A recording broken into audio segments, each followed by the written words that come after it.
Good morning, everybody. It's Nancy Jones. I just wanted to stop and say hello. I'm thinking about how we're getting ready to go into the holiday season, the cooler seasons, and I'm thinking about the ladies. And I'm thinking about the ladies that are honest about and being real about the fact that they want to be in a relationship with a good man. If you are a lady who say, I don't need no man, I don't want no man, I'm doing me, whatever, this is not the video for you. But if you are a woman who realizes that you want a family, you want to be married, but to a good man, I got something for you. This is Lady Live. But Lady Live is all about empowering women and equipping them to get the things that they want out of life, the purpose that God has for you. Sometimes we want things that are not in line with our purpose, and then when we get it, we get miserable, and it's like, dang, I thought I wanted that. So it's really important to have your relationship with God intact for you. This is for women who are faith-filled believers that understand that God has a purpose for their life, and they want to be in line with that because they believe that that is where they will find their greatest joy. So, just a couple tips. This will be like a part one for how to attract a good man into your life. Listen, if you do these things, you will attract a specific kind of man. I've been with all different kinds of men. Half of them were trash, half were decent, and then I met my husband who was the best fit for me because I met him at a time in my life when I decided to submit myself to God and say, hey God, I thought I knew what I wanted in my life. Obviously, I don't know what I'm doing, so I'm going to depend on you from here on out. And as soon as I did that, I opened myself up to be found by the man of God that God had for me. So there is a little bit of strategy to it. Of course, number one, you have to have a relationship with God. What does that mean? Does it mean that you walk around with the little white collar on and you wear no makeup and stockings every day and you have to keep your Bible with you at all times? No, that's not what it means. It literally means having a heart posture to be willing to listen to God and do what He's putting on your heart to do. The only way that you can really know what it is that God is telling you to do is to get in that word. Listen to some good teaching online. Surround yourself with people of faith, because you want your ear to be sharpened to hear the voice of God. And please believe that the enemy is going to be talking too. So if you can't differentiate between God's voice, the enemy's voice, and your own voice, you're going to be around here chasing your tail. So understand that hearing God's voice is not the same thing as just thinking about something that you want to do. A lot of people think they're hearing from God and they're really just hearing from their own thoughts and things that they want to do. A lot of times when God wants you to do something, it is not what you want to do at that time, which is why He had to tell you. If I was God, why would I have to tell you to do something that I know you're already going to do because you want to do it? Why would I tell you something you're already doing? So people that say, you know what? It's so amazing. God told me to do the exact same thing I wanted to do. That probably wasn't God. Most of the time when God is telling you to do something is because He knows that you would not do it on your own. Okay, so that's number one. Develop your relationship with God. Prayer, reading, worship. Prayer, reading, worship, and really trying to develop the fruits of the Spirit in your life so that you can be open to hear what He's telling you and to see what He's showing you, because things are not always what they seem. How many times have you been so interested in God, He seems so great, and then you realize He's a monster?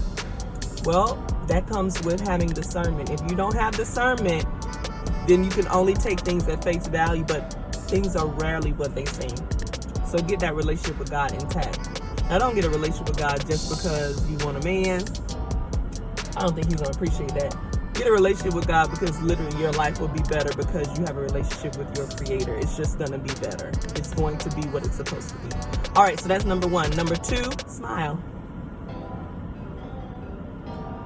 This is especially for my sisters. There is nothing more beautiful. If you are interested in men, when you're around men, you need to look pleasant. You need to look happy. This is how men perceive women. However, whatever energy you're giving off when you're by yourself, they assume that that is a reflection of the energy that you would bring to their life. So if you are mean mugging all the time, and I used to be a mean mugger for real. I thought being cute was enough and I could just mean mug and it would be fine. I don't know why I felt the need to do it. I just did it. And I learned because I've had a lot of male friends in my life. I had more male friends in my life than female friends, and they hit me to the game. If you're walking around looking mad all the time, he's going to assume that you're unhappy. And if you're unhappy, I don't want you in my life because you're going to make me unhappy.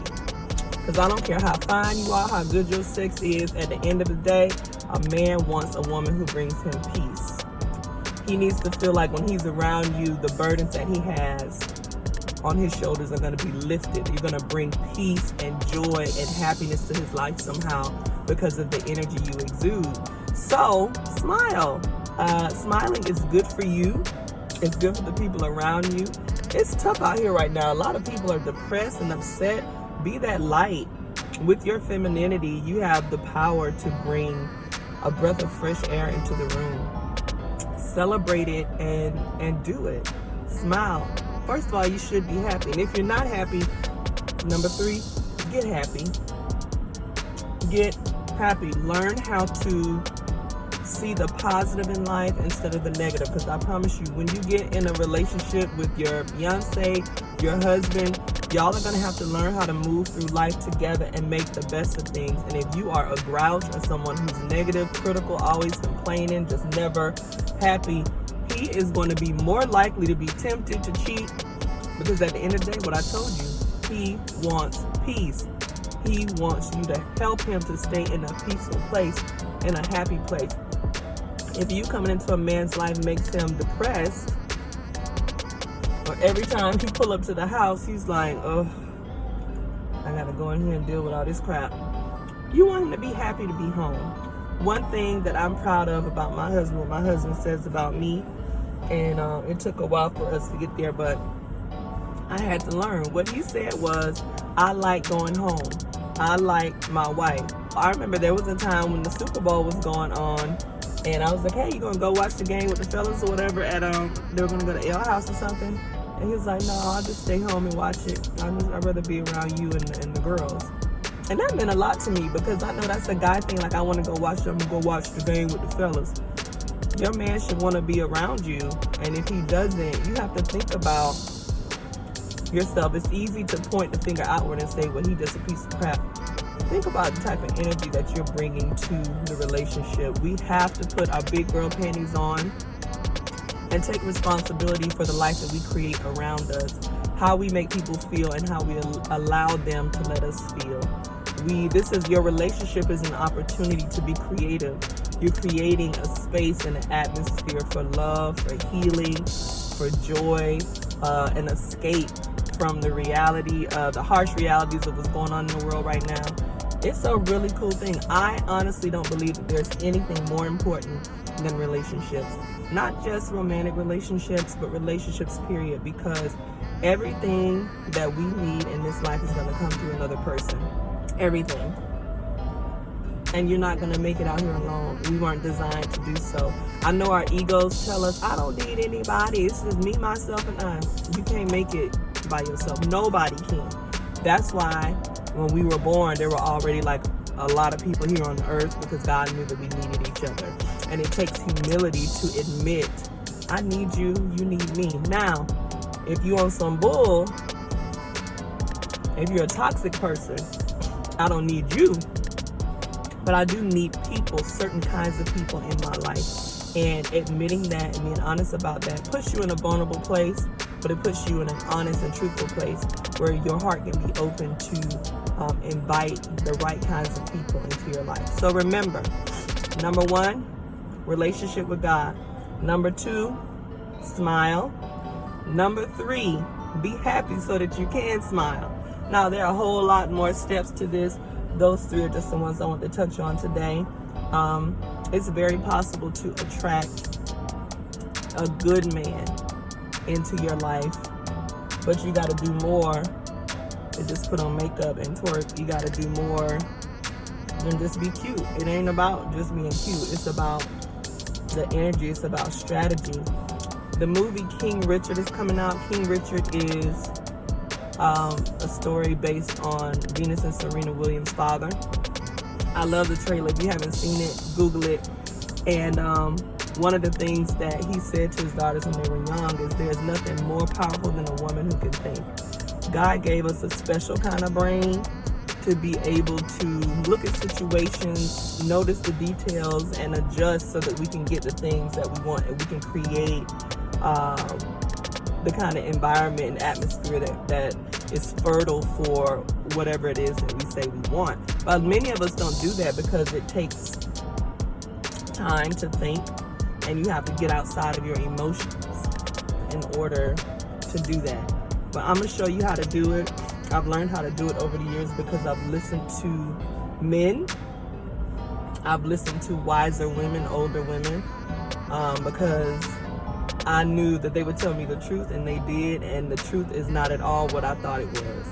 I've had some successes that have not just been happen chance, but I positioned myself in a place to receive certain things, and I pay attention to certain things that maybe some other people miss because they weren't paying attention. Anybody can do this. You just gotta make up your mind, or make the decision to be intentional about the way you live your life. So I love y'all. I hope this was helpful to you somewhat. Go ahead and start working on those 3 things when you're out and about. Smile, work on your happiness, work on your relationship with God, and I'll see you next time. Bye.